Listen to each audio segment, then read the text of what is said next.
Hi Taurus, welcome to your May 2023 Astrotarot scope with me, Raphael from Radiant Reality.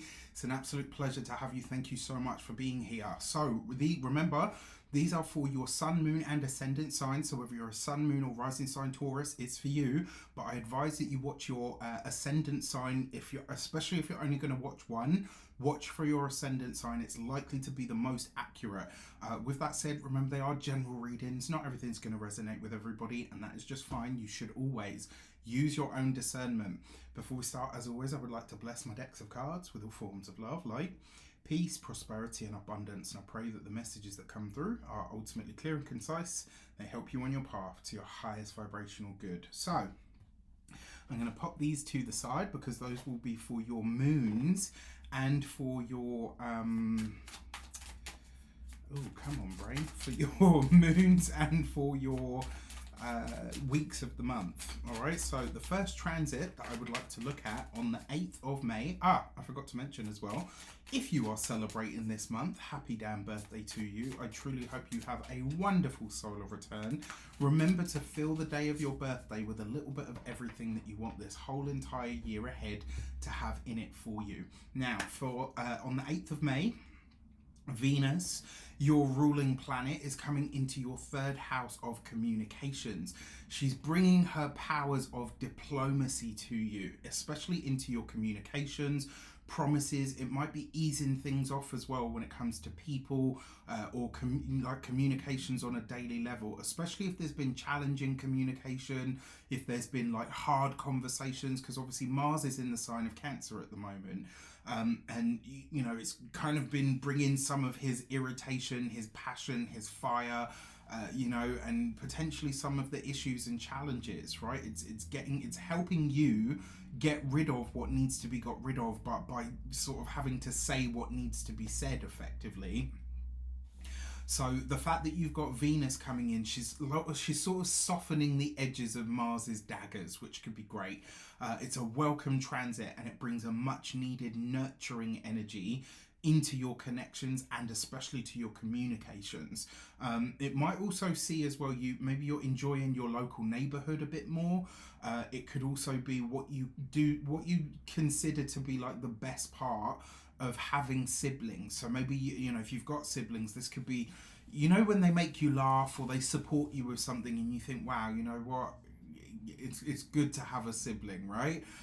If you need to brush up your website or anything like that, this is the perfect transit to use, because the third house is things like websites, you know, it's the blog, and you know, Venus is aesthetics. So this is a great time to sort of beautify those things that you're doing on that level. For this, you have the Six of Swords, right? So things are definitely improving in the communication sector. Moving forward, you've got this with the Chariot card. So this could be a conversation about some kind of travel. Very possible, right? And the third house is a travel house.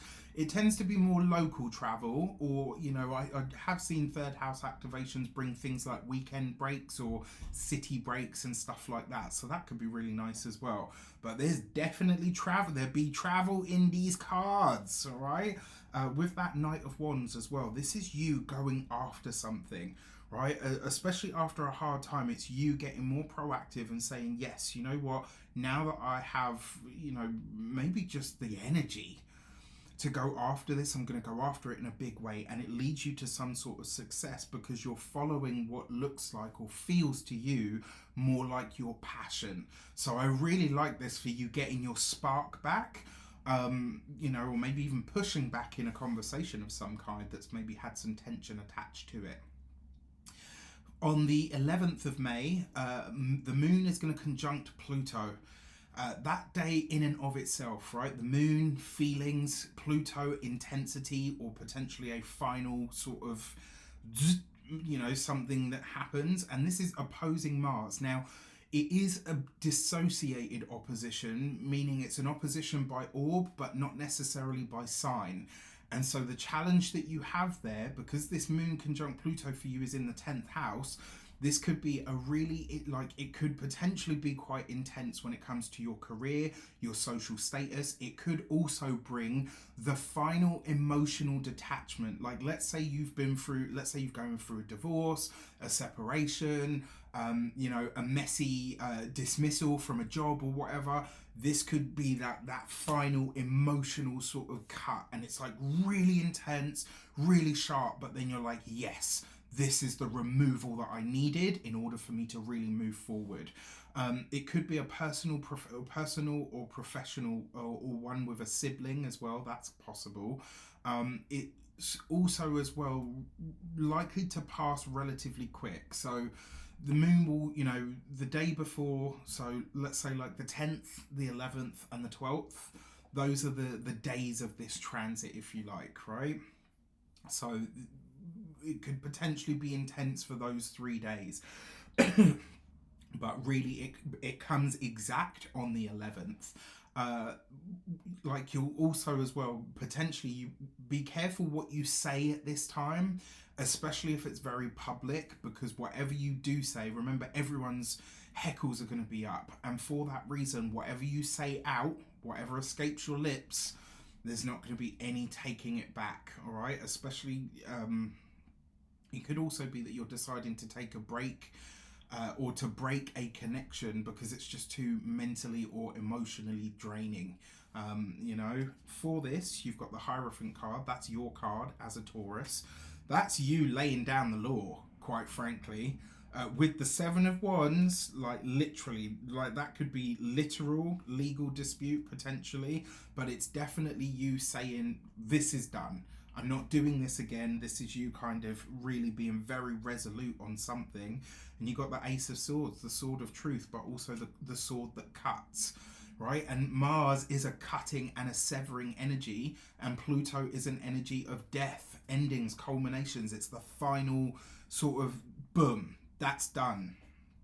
And this is you. It's like, I almost feel like, I don't want to say it like this because it sounds really, really scary, and I don't mean it that way. I just mean it has that kind of finality to it.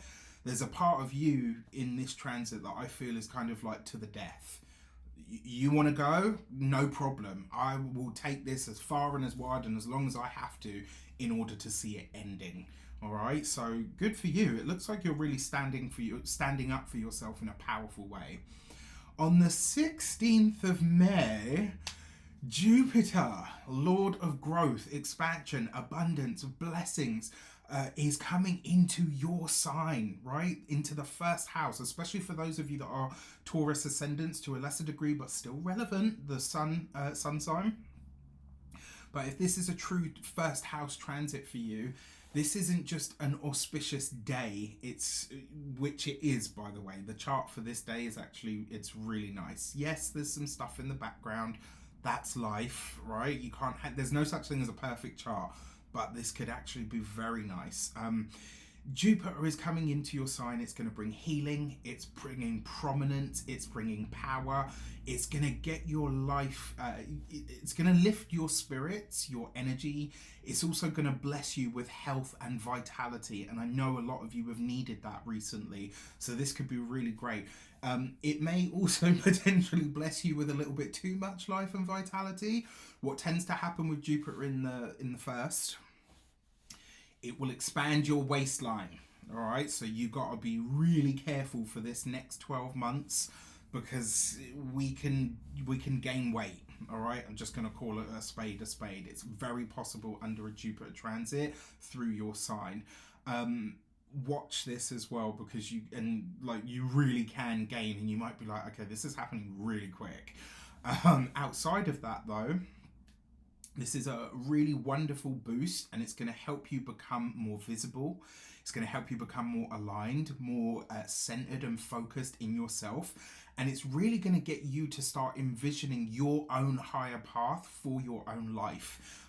What I like about this as well, it could shower you with blessings, absolutely, but also abundance that comes through other people.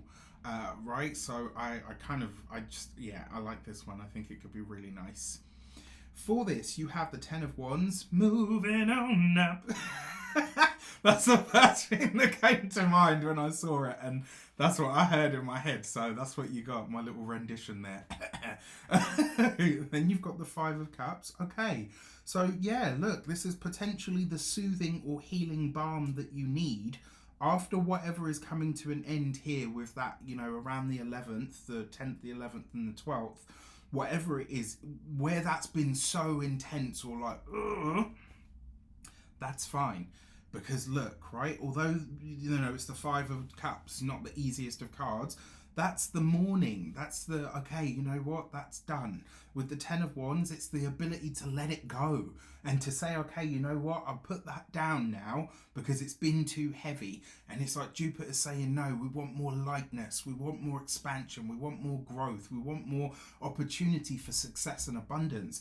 And that Two of Wands is what waits for you if you're prepared, willing, and able to do that healing work, because Jupiter represents healing. So it's healing you from a really deep space. And, you know, this is going to wake you up in a lot of ways. You might look around at certain things, people, energies, situations, and be like, okay, what the fuck? I've been sleeping. That's got to go. Right? Like, you might start to get really clear on that. And that Two of Wands is a card of affluence, of money, finances, and resources. So it's a potential here that if you do the work and you allow that healing to set in, it could end up being a very lucrative a very lucrative transit for you. And then the final one on the 21st of May, the same day that Mars, the Sun comes into Gemini. So Mars will be at 0 degrees of Leo in your fourth house of home, property, family, real estate. It's going to excite things there. It's going to bring passion there. It's also going to amp up, you know, it won't be just business as usual. Things, you'll start to get more proactive. It's possible that you might start doing more DIY. Maybe you start to beautify the home or, you know, the garden, etc. At the same time, it's sextile to Gemini in your second house of money, finances, and resources. So if you've got a home-based business, or you work from home, or with real estate or property, etc., this could be really great. It starts to ramp up your sales. Now, it is Mars, so you have to get proactive with it. You can't just sit on your ass and think, oh yeah, you know, everything's just going to come to me. You've got to put the work in. You have to make it happen. And because it's a sextile to the Sun, right, which is an energy of joie de vivre and shining and bright, and it's in that second house of money, it's bringing your attention to that. This is potentially really nice for you. It puts a spotlight on how you can make more money. If you can get past the challenges, because there is a challenge here, it's Mars at this point, because remember Pluto is at 0 degrees of Aquarius, and Mars will be at 0 degrees of Leo. So there is going to be, you know, it's not all going to be smooth, plain sailing. But if you can dig in and say, right, you want work, Pluto? You want work, Mars? No problem. Let's go, right? If you're prepared to do the work, the results could be really, really great. And remember, because it's a sextile to the Sun, it's only an opportunity. That's what sextiles give you. They don't promise you anything. It's the opportunity is there. You work it.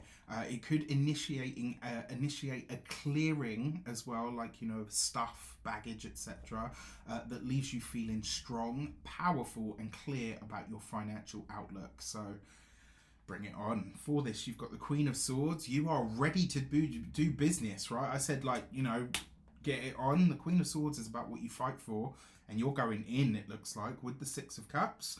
So potentially connecting with an air sign woman from your past, an Aquarius, Gemini, or Libra. And with the Empress, look at that, right? So that's your card, or one of your cards. Both of your cards actually show up, because the Empress is Venus, who is your ruling planet. Look at that.